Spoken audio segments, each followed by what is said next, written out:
राजस्थान बेरोजगार एकीकृत महासंघ के द्वारा आज यहाँ पर सुजानगढ़ में एक बेरोजगार रैली निकाली गई और इस रैली में जो नारे लगाए गए थे वो साफ तौर से सरकार के खिलाफ थे। नारों में कहा जा रहा था कि हम कांग्रेस के प्रत्याशी को नहीं जीतने देंगे और बेरोजगार की समस्या देश की सबसे बड़ी समस्या है, ये हर कोई जानता है। हालांकि ये मैं कह सकता हूँ कि अगर पूरे विधानसभा क्षेत्र की बात करें तो जितनी उपस्थिति होनी चाहिए थी उतनी उपस्थिति मैं इसको नहीं मानता हूँ जिससे कांग्रेस पर दबाव बनाया जा सके। फिलहाल इससे जो संघ है इसके जो प्रमुख हैं हमारे उपेंद्र यादव, उनसे बातचीत करेंगे। बहुत बहुत स्वागत है। ये अभियान आपका कब से चल रहा है? यह अभियान हमारा 4 तारीख से चल रहा है। पहले राजसमंद, उदयपुर और संख्या की आप बात करें, परिणाम देंगे, हम सबक सिखाएंगे, हम घर घर जाएंगे ना और उनका चोपड़ा साफ कर देंगे, तब आप भी चलाओगे। देखो बेरोजगारों ने क्या कर दिया। ये एक एक योद्धा हैं, ये ताकतवर है। एक योद्धा, एक व्यक्ति के पीछे 10-15 लोग होते हैं परिवार में और घर घर जाएंगे अभी तक तो हाथ जोड़ेंगे, पैर पकड़ेंगे और हम प्रभावित कर देंगे। प्रभावित के इनको हरा के भगा देंगे। खुली चुनौती और चेतावनी है, खुला चैलेंज दे रहे हैं। आज तो छोटी सी रैली है, अभी तक तो केवल ट्रेलर दिखाया, फिल्म भी दिखा देंगे। जो बात आप कह रहे हैं उसका आधार क्या है? आधार युवाओं की ताकत है। आज तक हम ही तो इनको जिता के लेके आ रहे थे। सबसे ज़्यादा युवा जिता के ला रहे हैं। हर घर में बेरोजगार है, हर घर में युवा है, तो युवाओं की ताकत के पीछे ये जीत कर आए हैं और युवाओं के भविष्य के साथ कुठारघात होगा तो हम किसी भी हालत में चारों जगह नहीं जीतने देंगे। और यदि हम खुद कह रहे हैं, मुख्यमंत्री जी हमारे अभिभावक है, वो हमारी मांगे सुनते हैं, हमें बुलाते हैं, मांगे को पूरा करते तो हम खिलाफ नहीं होंगे, घर चले जाएंगे, स्थगित कर दें और जिंदाबाद और बोल देंगे।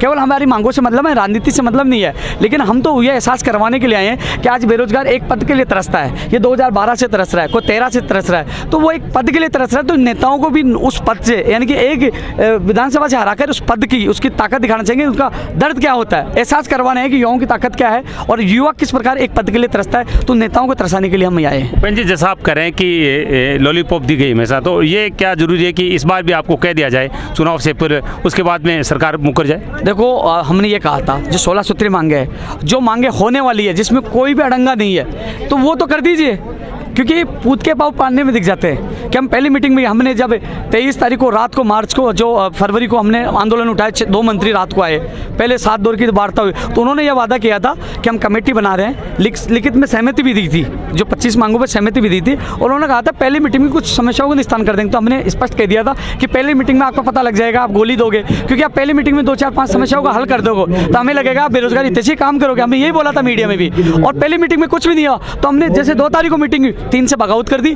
हम राजसमंद 4 को पूछ गए, 5 को उदयपुर पूछ गए, और फिर अजमेर पूछ गए, और आप सुजानगढ़ आ गए। तो चारों जगह जा रहे हैं, और हमें लॉलीपॉप नहीं आदेश है। हमें लगेगा कि हमारे 5-7 मांगों के आदेश कर दिए तो हमें विश्वास हो जाएगा कि धीरे धीरे मीटिंगों और आदेश हो जाएंगे। लेकिन जो होने वाले हैं, नई भर्तियों में कोई रोक नहीं है, कई भर्तियाँ ऐसी है जिसमें कोर्ट में भी नहीं है, तो उन भर्तियों के आदेश करिए, वो आदेश हो जाएंगे, मान लीजिए सकारात्मक है, आप कुछ करोगे, और अन्यथा आप बिठाओगे, लॉलीपॉप दोगे, तो हम लॉलीपॉप में आने वाले नहीं है। संघ कितने वर्षों से काम कर रहा है ये बेरोजगार संघ? ये संघ चल रहा है करीब 9 साल तो मुझे हो गई, और प्रदेश में करीब 2 से 2.5 लाख कर्मचारी भी जुड़े हुए हैं। आप क्या समझ रहे हो कि हमारे साथ जो वोटिंग करवाने का, हमारे जो टीचर, कई लोग हमसे जुड़े हुए हैं, तो सपोर्ट हमारा अंडरग्राउंड भी है।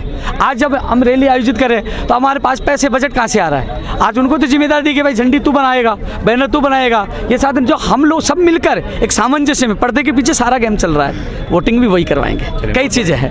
अब तो सुपड़ा साफ भी हम ही करेंगे। बिल्कुल दावा करें कि सुपड़ा साफ कर देंगे, और एक आधार है, कह रहे हैं कि जो रोजगार प्राप्त शिक्षक है या न कर्मचारी वर्ग है, वो भी हमारा सपोर्ट करें, और उन्हीं के आर्थिक सहयोग से ये सारा संघ चल रहा है। फिलहाल आज यहाँ पर सुजानगढ़ में, चूँकि राजस्थान में 4 स्थानों पर उपचुनाव हो रहे हैं, और सब जानते हैं कि कांग्रेस के लिए 4 सीटें बहुत ही महत्वपूर्ण है, क्योंकि कांग्रेस का आंकड़ा इसमें पूरा 100 का है।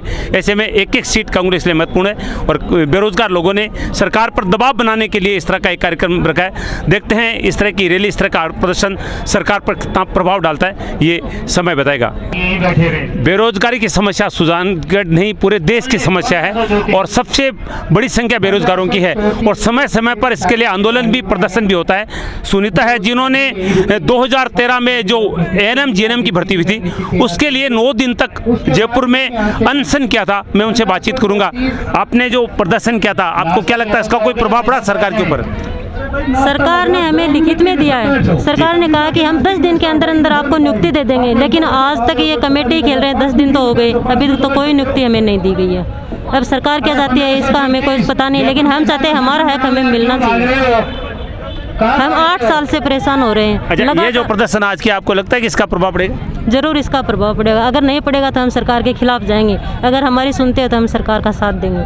बिल्कुल, आप सुन रहे हैं, कह रहे हैं कि अगर सरकार हमारी सुनती है तो हम सरकार के साथ जाएंगे, वरना हम सरकार का विरोध करेंगे। और आज इसी को लेकर यहाँ पर ये सुजानगढ़ में बेरोजगारों के द्वारा प्रदर्शन और रैली का आयोजन किया गया।